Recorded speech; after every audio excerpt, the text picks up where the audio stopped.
Michael was born September 6, 1958 to Robert and Verity Winslow, on Fairchild Air Force Base. He is the youngest of 6 brothers.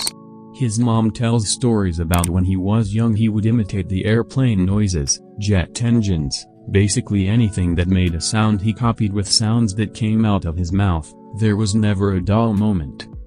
Growing up in the Air Force Base made it difficult to have friends, so I created imaginary friends, dogs, cats, trucks, anything that would keep me occupied for the moment, says Michael.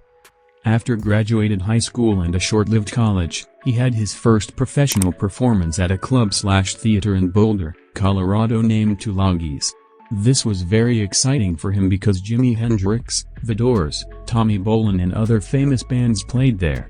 By the way, Michael does an incredible imitation on Hendrix's guitar playing. He opened an act for a group called Nova, an Italian rock fusion band. He heard through the grapevine that this group were fans of Jimi Hendrix, so why not portray him? He had lots of props including his mother's afro wig. He was so nervous, but the audience was flabbergasted with his rendition of Purple Haze. The ovation and the applause from the audience was overwhelming. From that moment on he knew his calling. He wanted to be an entertainer. Mr. Michael packed his bags and hitchhiked to Venice Beach where he would be homeless for a short time. He auditioned for The Gong Show hosted by the infamous Chuck Barris and he won a whooping $516.32 that finally got him out of homelessness and allowed him to buy a vehicle that took him to Los Angeles to all the local comedy clubs. At this point in time, Bud Friedman believed in him and featured in him in the famous Evening at the Improv, which we all know now as the Comedy Improv Clubs. Until 1984 when he finally got his big chance. Director Hugh Wilson and producer Paul Manslansky came to see him perform at Long Beach Theater where he was opening for the incomparable Count Basie and his orchestra.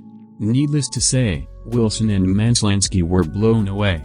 They immediately wrote him into the script of the unforgettable Police Academy I-7 as soon as this movie came out and it became an instant success. So did Michael.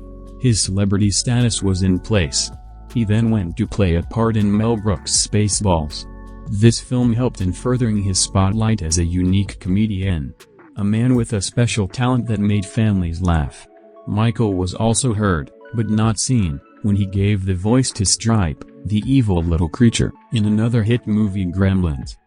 He also did voiceovers for Disney and Universal Studios in such rides as Back to the Future and Terminator. Currently you can also hear him in the television hits Robo Chicken and Family Guy. You can't miss him on those great Geico commercials. And in the spring of 2008 he will grace the red carpet premiere of National Lampoon's RoboDoc. Michael, a master of vocal gymnastics, can imitate over 1,000 sound effects using his voice alone. Whether he is recreating the frenzy of Jimi Hendrix playing the guitar, or the roar of a jet plane, his talent is truly remarkable and his versatility admirable and enjoyable for all ages.